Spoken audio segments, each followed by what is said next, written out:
Welcome to the channel viewers, Dr. JWA Theologist since 1994. Like and subscribe to encourage me,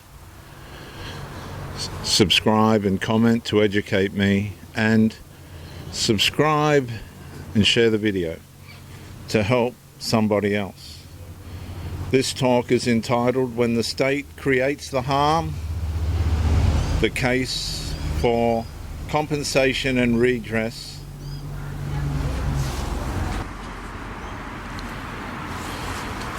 When an ordinary citizen causes foreseeable harm, the law demands accountability. When a corporation causes foreseeable harm, the law demands accountability. When a professional causes foreseeable harm, the law demands accountability. But what happens when Parliament itself becomes the source of foreseeable injury? Can governments create effective legal frameworks, expose citizens to years of conflict, litigation, reputational damage, financial loss, privacy violations and institutional punishment, then simply amend the law and move on? Or does justice require something more? This episode examines the principle that lies beneath every functioning democracy. Power and accountability must remain connected. If Parliament alters a foundational legal category in a manner that produces foreseeable rights conflicts and measurable harm, restoration alone is not sufficient. The law may need repair, definitions may need restoration, protections may need clarification. But justice always requires examination of people who carried the burden of the experiment. The issue is not vengeance. Let's make that clear. The issue is accountability. Point number one, the accountability principle. Every legal system operates upon a simple moral premise. Those who create harm should bear responsibility for the consequences. And the greater power, the greater the responsibility. Parliament possesses immense power. It can redefine legal categories. It can alter rights. It can create obligations. It can transform institutional behaviour. Because Parliament possesses extraordinary power, it must also accept extraordinary accountability. A government cannot demand responsibility from citizens while exempting itself from responsibility for legislative failure.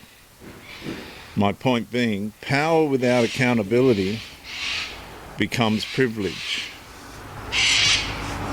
Point number two, the foreseeability test. The foreseeability test. Compensation does not arise because people disagree with a law. Compensation arises when foreseeable harm occurs. The central question becomes were these downstream consequences reasonably foreseeable? Well, let's consider rights conflicts, institutional confusion, litigation, policy inconsistency, loss of female-only protections, business exposure, professional penalties, privacy disputes, reputational attacks, and public coercion. If these outcomes were foreseeable, consequences of unstable legal architecture, then Parliament cannot plausibly claim complete detachment from the resulting damage. My point being, foreseeable harm creates foreseeable responsibility. Teaching point three, who paid the price? The law was changed in Parliament.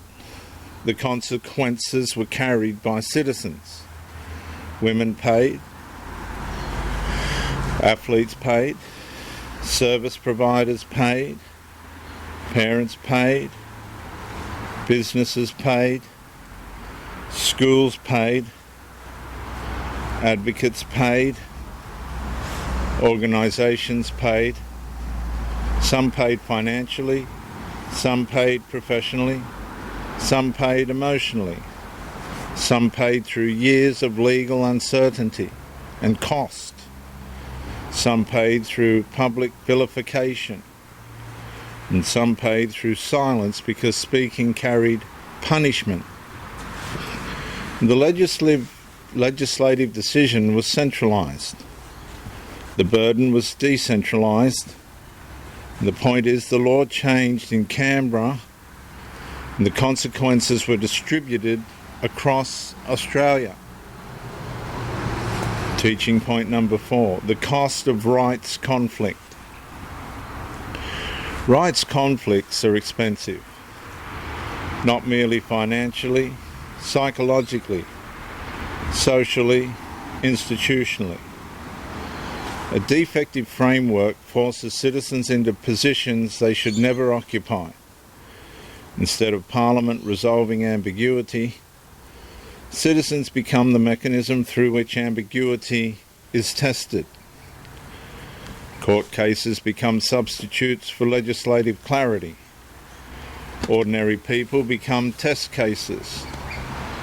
The legal system becomes a repair mechanism for political indecision.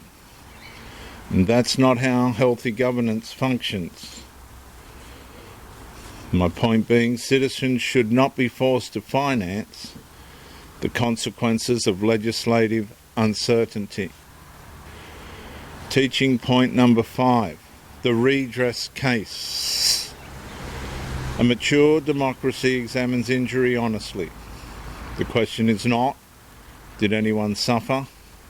The question is, who demonstrably suffered? And redress should be evidence-based. Review should be evidence-based. Compensation should be evidence-based. Potential categories include legal expenses, business losses, loss opportunity, institutional penalties, documented reputational harm, and privacy violations, and measurable psychological injury linked to directly to legislative conflict. Again, excuse me, viewers. I'm actually doing this on the run. I'm actually heading to a destination by foot. Justice requires proof, because justice also requires recognition. My point is, compensation begins where demonstrable harm is proven. Point number 6, why restoration alone is not enough. Imagine Parliament announced tomorrow, the law was defective, the framework will now be repaired. An immediate question follows. What about those who already paid the price? The woman who spent years defending a boundary. The organisation forced into litigation. The business owner who lost income. The citizen publicly attacked. The athlete who lost opportunity. The service provider who absorbed legal costs. A repaired future does not erase a damaged past. And justice requires both. My point being, correction protects future victims, redress acknowledges existing victims. Point number 7, the democratic warning. There's a deeper reason compensation matters. Without accountability, governments learn the wrong lesson. Change the law, create conflict, allow citizens to absorb the damage, repair the framework later, pay nothing. And that creates moral hazard inside governance itself. Accountability is not merely about victims. It is about restraining future legislative recklessness. My point being, compensation is not only justice for the injured, it is discipline for power. Point number 8, the restoration and redress model.